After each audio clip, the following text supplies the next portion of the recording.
Lambert, and the reason I chose this is because it tasked me with building an elephant that you have to have component parts of, and it would have to be movable so that everybody could, the people on stage could build it as the show progresses.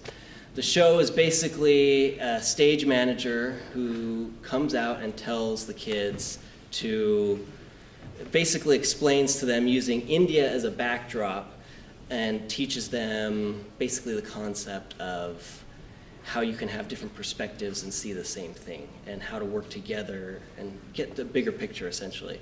And so it's for very young audiences. It's a very short, very simple play, one that would be perfect for a traveling show, I would imagine. And so that will inform a lot of my design choices. So the stage manager opens the show. There are several characters that are recruited throughout, and they're from several different cultural backgrounds, geographical locations, time periods. So that would be a lot of fun for a costume designer. But these recruits are then asked to identify the different parts of an elephant while being blindfolded. And so as they're doing that, different pieces of the elephant come out, and they're identified, and then they are then placed where they need to be. And all the while, it's suggested that we have like a backlit projector, and so that's one of the things that I will have.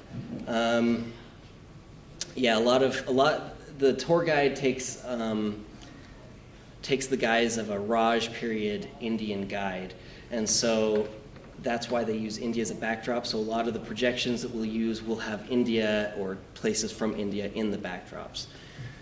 So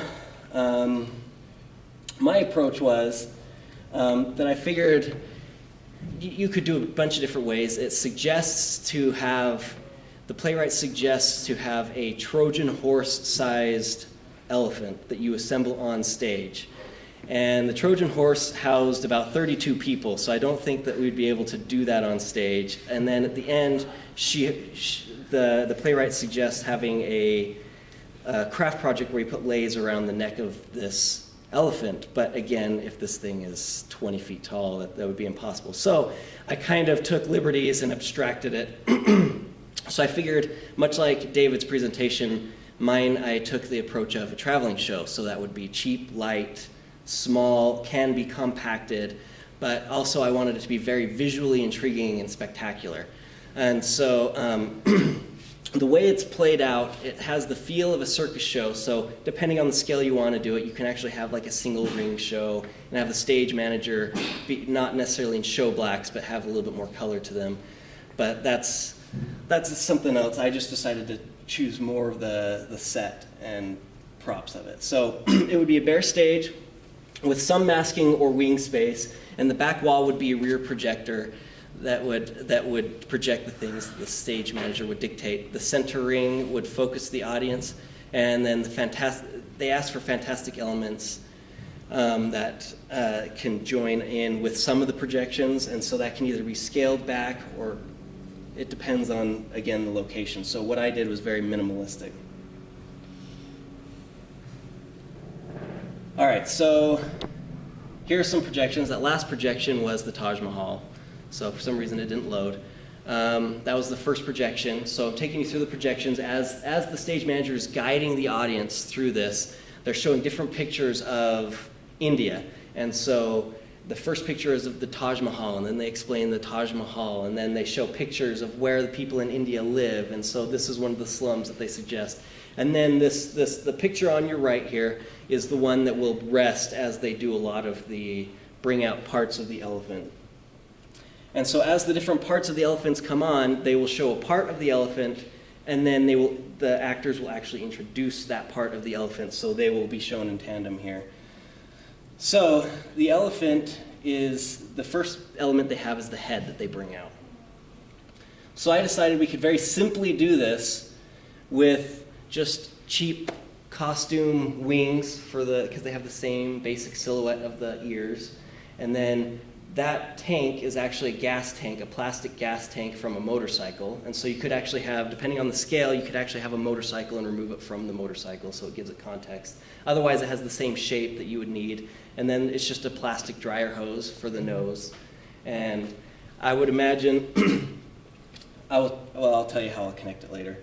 And so then the other aspect then they then bring out are the feet of the elephant, the legs. And so a lot of textures here, and they think it's a tree trunk because of the different textures. And so I figured this would be very easily made out of sonotubes, and then you can just texture them accordingly. But they would be cut specifically for the next element, which is the body. The playwright suggests something like a barn, something with aluminum siding. I thought this would be much more interesting to have somebody roll onto stage with this. They're very similar to David Beach's idea.